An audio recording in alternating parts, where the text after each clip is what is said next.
Hello everyone, welcome to chemistry in detail.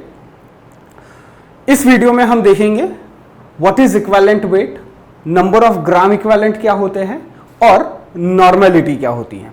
इससे पहले हम कॉन्सेंट्रेशन टर्म्स में मोलैरिटी देख चुके हैं, मोलालिटी देख चुके हैं, मोल फ्रैक्शन देख चुके हैं। मोलैरिटी का फॉर्मूला होता है number of moles of solute upon volume of solution in ml multiplied by 1000। Molality का formula number of moles of solute upon weight of solvent in gram multiplied by 1000। और normality जो हम इस video में study करने वाले हैं उसका formula number of gram equivalents of solute upon volume of solution in ml multiplied by 1000। तो नंबर ऑफ ग्राम इक्विवेलेंट्स क्या होते हैं, ओके, वो अगली स्लाइड में देखेंगे। पहले आप इसको सेव कर लो और एक ही पेज पर तीनों फॉर्मूले लिख लो। हो गया? तो यहां ध्यान दो। Normality is equals to number of gram equivalents of solute upon volume of solution in ml multiplied by 1000। तो number of gram equivalent of solute क्या होते हैं वो देखो। Number of gram equivalent is equals to weight of solute upon equivalent weight of solute।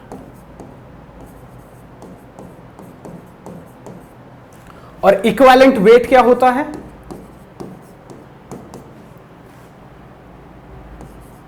Atom रहा तो atomic weight upon valency, और molecule रहा तो molecular weight upon x factor, या जिसको हम बोलते हैं वैलेंसी फैक्टर। शॉर्ट फॉर्म में एक्स भी लिख सकते हैं। Equivalent weight is equals to molecular weight of solute upon x. चलिए हम तीन चीजों के लिए निकालना सीखेंगे x की वैल्यू, तीन चीजों के लिए। पहला फॉर एसिड, दूसरा फॉर बेस और तीसरा for salt. For acid x is equals to होता है number of H positive ions given by acid when dissolved in water।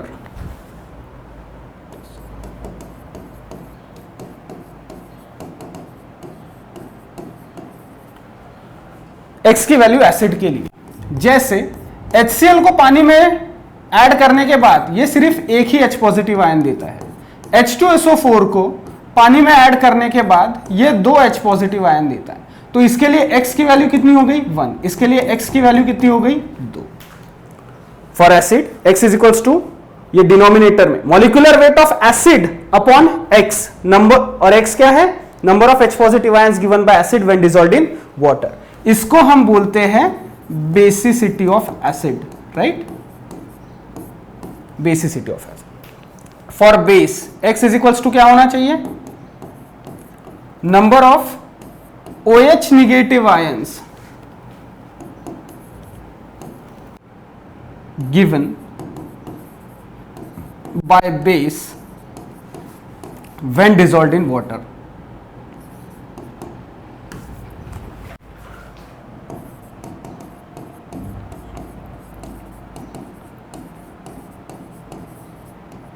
जिसको हम बोलते हैं एसिडिटी ऑफ बेस।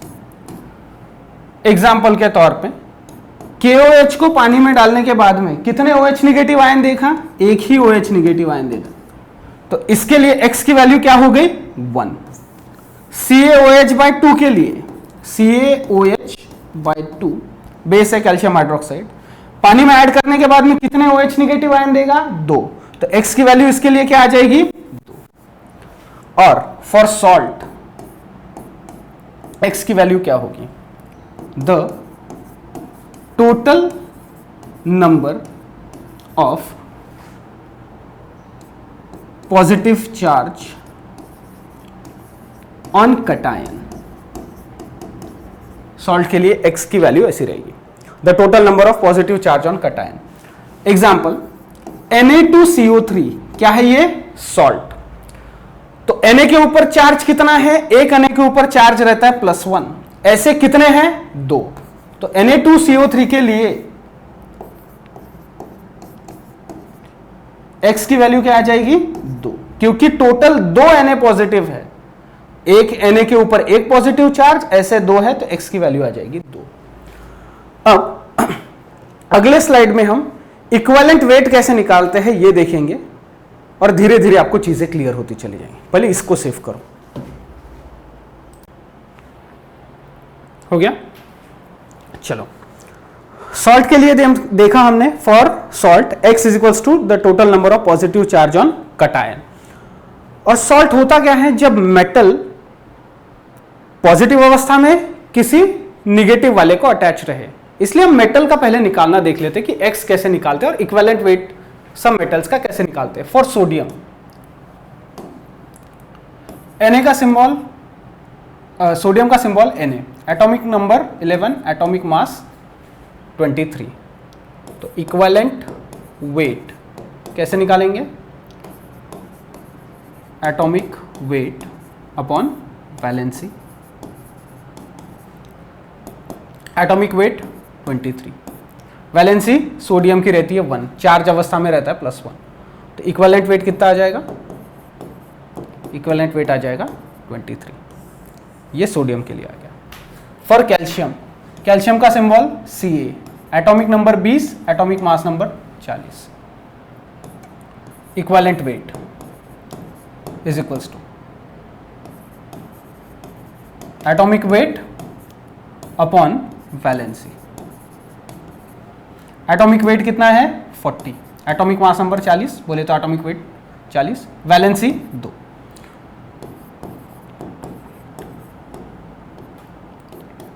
बाई 2 कितना आएगा?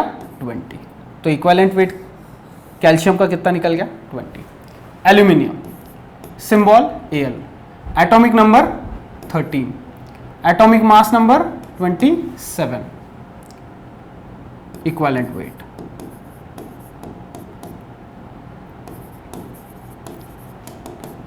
Atomic number upon valency. Atom है इसलिए एटॉमिक नंबर ले रहे हैं हम सभी जगह। एल्यूमिनियम का 27, वैलेंसी रहती है 3। 27 अपॉन 3 इज इक्वल्स टू 9। तो इक्विवेलेंट वेट कितना आ गया? एल्यूमिनियम का 9। ओके, इसको सेव करो।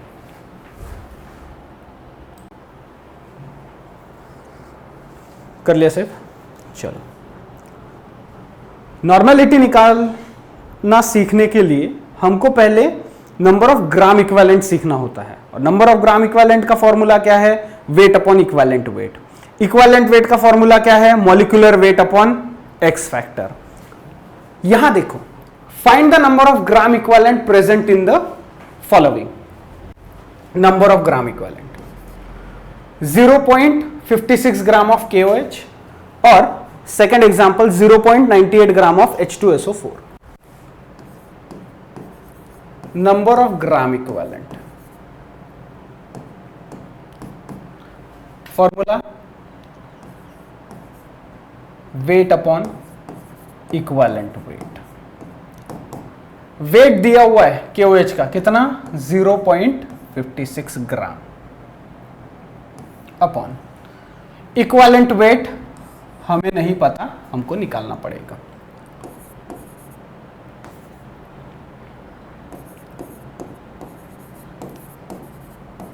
Number of gram equivalent is equals to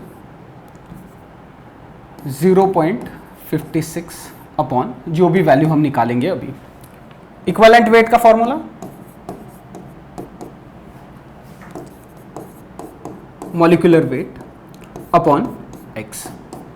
potassium का है 39, ऑक्सीजन का है 16 और हाइड्रोजन का है 1। सबको ऐड करेंगे तो यह आएगा 56। 56 अपॉन एक्स। KOH को वाटर में ऐड करने के बाद में एक K पॉजिटिव और एक OH निगेटिव। तो number of OH negative ions कितना है? 1। तो डिनोमिनेटर में x की वैल्यू आ जाएगी 1। ओवरऑल 56। ये 56 जो वैल्यू है हम यहां डिनोमिनेटर में रखेंगे 56। तो number of gram equivalent 0.56 upon 56, ये आ जाएगा 0.1, सॉरी 0.01, राइट। चलो, तो अब 0.98 ग्राम ऑफ H2SO4 के लिए नंबर ऑफ ग्राम इक्विवेलेंट निकालो। Formula number of gram equivalent is equals to weight upon equivalent weight. Weight दिया हुआ है 0.98 ग्राम अपॉन इक्विवेलेंट वेट, ये हमें निकालना पड़ेगा।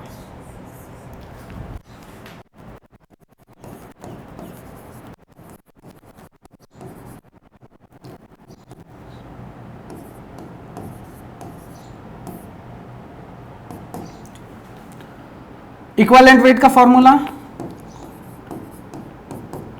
मॉलिक्यूलर वेट, यहां पर एसिड है, मॉलिक्यूलर वेट अपॉन एक्स। अब H2SO4 का हाइड्रोजन 2, एक हाइड्रोजन का एटॉमिक मास होता है 1, ऐसे है 2। सल्फर 32 प्लस एक ऑक्सीजन का 16, ऐसे है 4, 64। सबको ऐड करेंगे, ये आ जाएगा 98 upon x is equals to यहां पर आ जाएगा 2। H2SO4 है ना, पानी में ऐड करने के बाद में 2H पॉजिटिव आयन देता है, ये 2H पॉजिटिव आयन, तो x की वैल्यू आ गई 2। ऑलरेडी प्रीवियस स्लाइड्स में हम देख चुके हैं, रखो, ये आ जाएगा 49। तो 0.98 अपॉन 49, ये जो वैल्यू है हमने यहां पर रखी है इस तरीके से। तो नंबर ऑफ ग्राम इक्विवेलेंट कितने आ जाएंगे 0.02। यहां नंबर ऑफ ग्राम इक्विवेलेंट है 0.01 ग्राम, यहां पर 0.02 ग्राम। यूनिट भी ध्यान में रखना, नंबर ऑफ ग्राम इक्विवेलेंट का होता है ग्राम। सिंपल था, बहुत ही सिंपल था। सेव करो।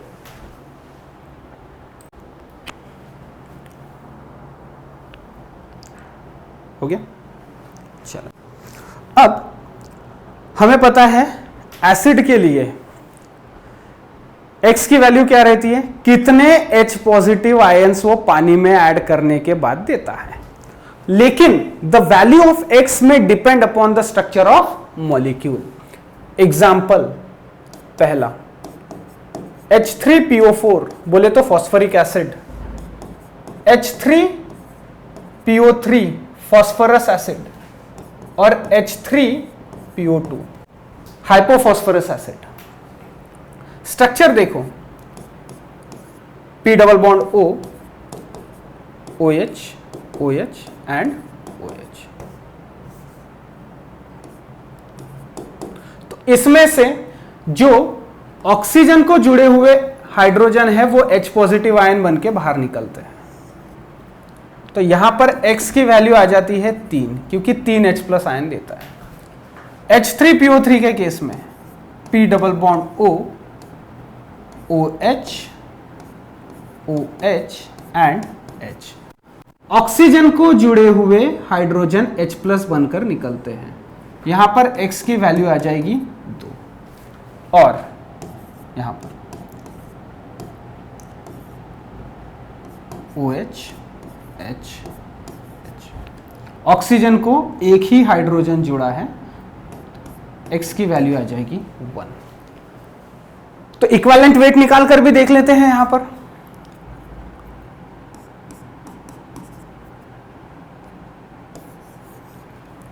यहां देखो, equivalent weight is equals to molecular weight upon X। Molecular weight H3PO4 का कितना आएगा, हाइड्रोजन है 3 और फास्फोरस का होता है 31, टोटल 34। हाइड्रोजन फास्फोरस का 34 और ऑक्सीजन है 4, तो ये आ जाएगा 98 अपॉन 3 कर लो, क्या आ जाएगा इक्विवेलेंट वेट।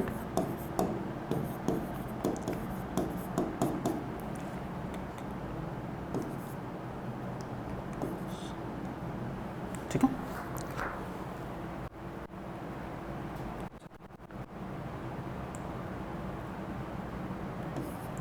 थर्टी 32.6 यहां पर देख लो,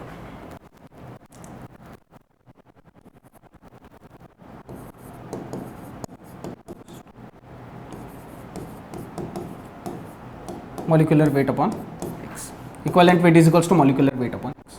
यहां पर मॉलिक्यूलर वेट कितना आ जाएगा, फॉस्फोरस का रहता है 31 प्लस ऑक्सीजन कितने हैं 3 48 और हाइड्रोजन कितने हैं 3, तो ये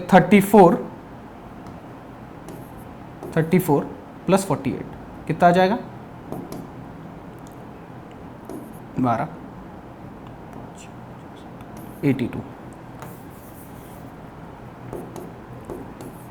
82 अपॉन एक्स, एक्स की जगह 2 H पॉजिटिव है तो 2, तो इक्विवेलेंट वेट इसका कितना आ जाएगा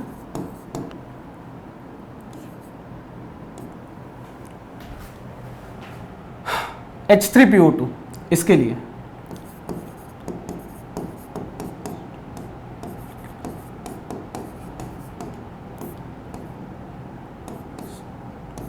पहले मॉलिक्यूलर वेट निकाल लो इसका, फॉस्फोरस और हाइड्रोजन पकड़ के 34, ऑक्सीजन कितने हैं 2 32, ओवरऑल आ जाएगा ये 6 66, डिनोमिनेटर में x की जगह 1, तो इक्विवेलेंट वेट आ जाएगा इसका। ये इसलिए निकालकर बता रहा हूं क्योंकि अगला वाला जो न्यूमेरिकल सॉल्व करेंगे उसमें इसकी जरूरत पड़ेगी। ओके, यहां देखो, find the number of gram equivalent 0.48 gram of H3PO4, 0.48 gram of H3PO3 and 0.48 gram of H3PO2। उसके लिए इसकी जरूरत पड़ेगी, सेव करो।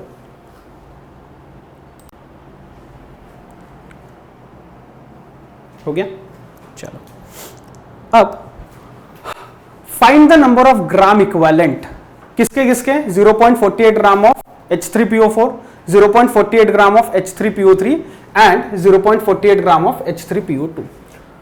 और नंबर ऑफ ग्राम इक्विवेलेंट का फॉर्मूला क्या है, weight upon equivalent weight. Weight दिया हुआ है 0.48 अपॉन इक्विवेलेंट वेट, कितना आया था इक्विवेलेंट वेट H3PO4 का 32.6, सॉल्व करोगे तो नंबर ऑफ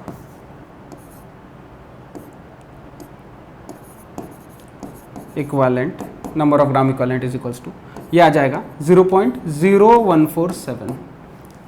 इसको सॉल्व करो, नंबर ऑफ ग्राम इक्विवेलेंट का formula weight upon equivalent weight, सब में 0.48 ग्राम दिया है अपॉन इक्विवेलेंट वेट। H3PO3 का कितना आया था 41, डिनोमिनेटर में रखो, ये आ जाएगा 0.0117 यूनिट ग्राम।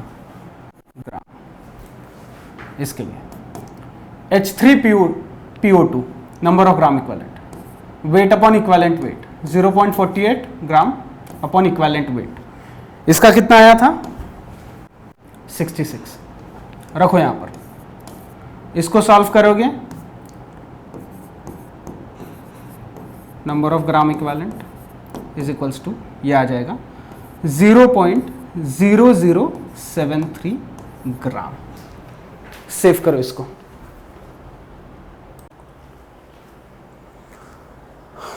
चलिए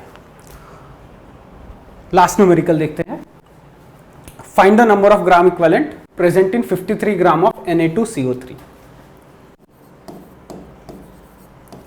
number of gram equivalent is equals to weight upon equivalent weight. अब वेट इन्होंने दिया हुआ है कितना 53 ग्राम, और इक्विवेलेंट वेट हमको निकालना पड़ेगा, और हमें पता है equivalent weight is equals to होता है मॉलिक्यूलर वेट अपॉन एक्स। अब Na2CO3 molecular weight sodium carbonate का कितना है एक सोडियम का 23 ऐसे है 2 तो हो जाएंगे 46 प्लस कार्बन का 12 प्लस एक ऑक्सीजन का 16 3 का हो जाएगा 48, सबको ऐड करेंगे ये आ जाएगा 106। तो मॉलिक्यूलर वेट आया 106 अपॉन x। तो Na2CO3 को अगर हम पानी में ऐड करते हैं तो 2 Na पॉजिटिव बनते हैं। और ये मैंने इस वीडियो की शुरुआत में भी बताया था जब हम सॉल्ट के लिए निकाल रहे थे। अगर एक Na पॉजिटिव है उस सॉल्ट में तो x की वैल्यू 1, लेकिन यहां पर एक Na पॉजिटिव नहीं 2 Na पॉजिटिव, x की वैल्यू हो जाएगी 2, तो ये आ जाएगा 53। इक्विवेलेंट वेट कितना आया 53। ये 53 की वैल्यू हम यहां पर रखेंगे। Overall answer 1। Number of gram equivalent 53 gram of Na2CO3 में कितना आया 1। ये हमारा फाइनल आंसर है। ओके, यहां पर हमने इक्विवेलेंट वेट, एक्स फैक्टर और नंबर ऑफ ग्राम इक्विवेलेंट इनका रिलेशन आपस में देखा। ओके, अगर आपको नंबर ऑफ ग्राम इक्विवेलेंट निकालना आ गया तो ही आपको नॉर्मेलिटी निकालना आएगा। अगला वीडियो रहेगा हमारा नॉर्मेलिटी से रिलेटेड। यहां पर यह वीडियो 100% कंप्लीट होता है। मिलते हैं अगले वीडियो में जब हम डिस्कस करेंगे नॉर्मेलिटी डिटेल में। सेव करो प्लीज।